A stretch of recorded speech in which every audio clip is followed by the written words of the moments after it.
The desire to annoy no one, to harm no one, can equally well be the sign of an anxious disposition. Meaning, when we finally become convinced that we're actually going to get nothing important, significant, reasonable, sovereign out of annoying, disturbing, and contradicting the other's opinions, behaviors, actions, ideologies, etc., not necessarily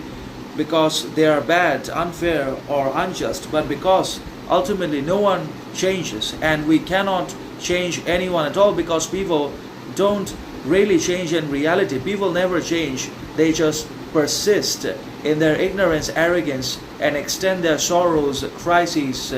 and other problems onto the future, and they also stay the same, and they dwell in their miscommunications, misunderstandings, misjudgments, misbehaviors all the time, and they also invite a lot other troubles and conflicts and chaos into their lives, because obviously not that they refuse to move forward, but they refuse and undermine the very important significance and fundamentality of change in their individual and collective lives. So ultimately we don't get anything by either annoying, disturbing, or contradicting anyone at all, because no one really changes. No one has that genuine desire and authentic intention or original ambition to adopt change and transformation and adaptation, wisdom, intelligence, and many other faculties into their lives, because that would require them to come to the introduction and realization and identification of their own problems, ignorance, arrogance, bad actions, decisions, behaviors, and other chaos and conflicts as well, that they go to great lengths to avoid and cover up and undermine, when in reality everything ultimately becomes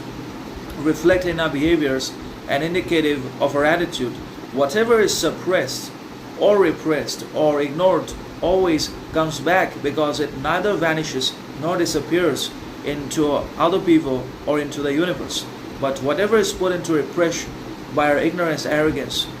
is always going to come back in the present, haunting our behavior, disturbing our attitude, thwarting our progress, growth, learning, and causing constant interruptions and interferences in our relationships, friendships, and so on and so forth. So obviously we display a very troublesome, obsessive, and fearful disposition and character when we finally say that we're not going to annoy or disturb anyone anymore.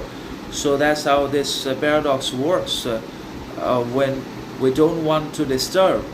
or become disturbed, then that has problems to it that we don't always recognize.